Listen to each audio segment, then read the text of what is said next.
উযুর শেষে কালিমায়ে শাহাদাত পাঠ করা সুন্নত। আল্লাহ নবী ইরশাদ করেন, তোমাদের মধ্যে যে কেউ উত্তম রূপ উযু করে অতবার পড়বে আশহাদু আল্লা ইলাহা ইল্লাল্লাহু ওয়াহদাহু লা শারীকা লাহু ওয়া আশহাদু আন্না মুহাম্মাদান আবদুহু ওয়া রাসূলুহু, এই কালেমায়ে শাহাদাত উযুর শেষে আকাশের পশ্চিম আকাশের দিকে তাকায় শাহাদাত আঙ্গুল ইশারা করে পাঠ করবে। আল্লাহ নবী বলে, তাহলে আল্লাহ পাকে যে 8টা জান্নাত আছে, এই জান্নাতের সমস্ত দরজা তার জন্য খুলে দেওয়া হবে। অর্থাৎ জান্নাতের যেই দরজা দিয়ে সে প্রবেশ করতে চায়, আল্লাহ পাক সেই দরজা দিয়ে তাকে প্রবেশ করার সুযোগ করে দিবেন। জোরে জোরে বলুন সুবহানাল্লাহ। উযু শেষে কি পাঠ করা? কালেমা শাহাদাত। উযুর সুন্নত রয়েছে অনেকগুলো।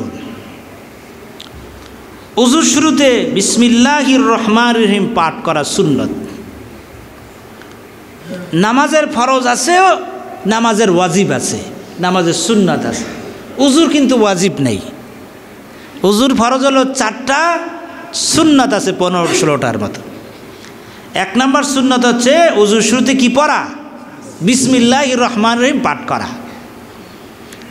আপনি যদি বাথরুমের ভিতরে, যেখানে বাথরুম এবং উযুর ব্যবস্থা অ্যাটাচড, সেখানে বিসমিল্লাহ পড়া যাবে না, বাহির থেকে পড়তে হবে। উযুর শুরুতে মিসওয়াক করা সুন্নত। আল্লাহ নবী মিসওয়াকের ব্যাপারে এত গুরুত্ব দিয়েছে, আল্লাহ নবী ইরশাদ করে, লাউলা আন আশুক্কা আলা উম্মতি লা আমারতু বিসওয়াকে ইনদা কুল্লি সালাতিন। মিসওয়াক করা আমার উম্মতের জন্য কষ্ট হয়ে যাবে, এটা যদি আমি মনে না করতাম, তাহলে প্রত্যেক উম্মতের জন্য নামাজের পূর্বে মিসওয়াক করাকে আমি ফরজ করে দিতাম, নির্দেশ দিয়ে দিতাম। প্রত্যেক উযুতে মিসওয়াক করা আমি এটাকে বাধ্যতামূলক করে দিতাম।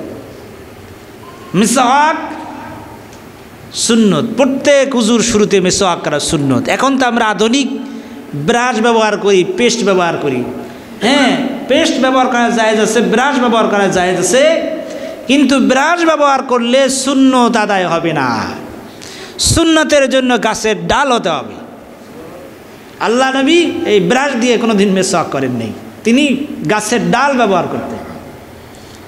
জয়তুনের ঠাল হতে পারে, নিমের গাছের ঠাল হতে পারে। মিসওয়াক, এ দিয়ে মিসওয়াক করা সুন্নত। মিসওয়াক যারা করবে তাদের অনেক উপকারিতা হাদিসে আছে। এর ভিতরে অন্যতম উপকারিতা হলো, যিনি সবসময় উযুর শুরুতে মিসওয়াক করবেন, আল্লাহ পাক মৃত্যুর সময় তার ঈমান নসিব হবে। বলেন না সুবহানাল্লাহ। এর চাইতে বড় ফায়দা আর কি আছে? আল্লাহ নবী ওফাতের সময়, একদম ইন্তিকালের ওফাতের পূর্ব মুহূর্তে, হাজরত আয়েশা সিদ্দিকার ভাই এসেছিলেন আব্দুর রহমান, তার কাছে মিসওয়াক ছিল। হুজুর তার দিকে তাকালেন, হুজুর একটা মিসওয়াক চাইলেন। আল্লাহ নবী কি তিনি মিসওয়াক দিলেন, মিসওয়াকটা ছিল শক্ত। হাজরত আয়েশা বলেন, আমি কি হুজুর চিবাইয়া নরম করে দেব? হাজরত আয়েশা সিদ্দিকা চিবাই নরম করে দিলেন। ওফাতের পূর্বে আল্লাহ নবী নিজে মিসওয়াক করে দুনিয়া থেকে বিদায় হয়ে গেছেন। বলেন সুবহানাল্লাহ।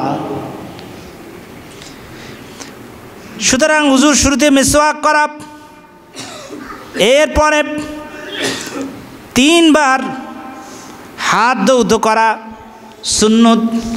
কয়বার ধৌত করা সুন্নত? 3 বার। হাদিসের ভিতরে এসেছে, আল্লাহ নবী ইরশাদ করেন, ফাগাসালা কাফাইহি সালাসা মাররাতিন।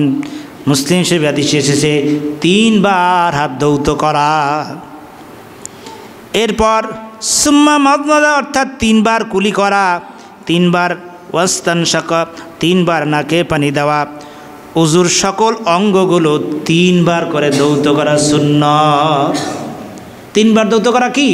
অঙ্গগুলো, উযুর যত অঙ্গগুলো 3 বার করে ধৌত করা সুন্নত।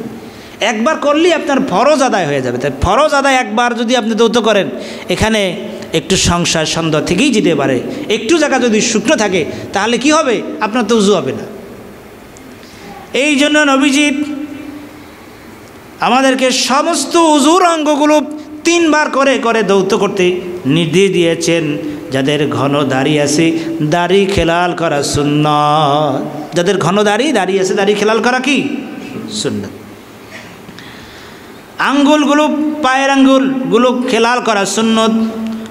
প্রথমে ডান অঙ্গগুলো ধোয়া হলো সুন্নত। উজুর অঙ্গগুলো ডানে ডানে অঙ্গগুলো ডান থেকে অর্থাৎ ধৌত করা, পানি ঢেলে ডান দিক থেকে ধৌত করা হলো, ডান হাত ধোয়া বা ডান এইভাবে করা ধৌত করা হলো সুন্নত। উজুর অঙ্গগুলো ধারাবাহিকতা, উজুর নিয়মটা ধারাবাহিকতা রক্ষা করা। কান মাসেও করা সুন্নত। তারপরে গর্দান মাসেও করা সুন্নত, ঘাড় মাসেও করা কি সুন্নত।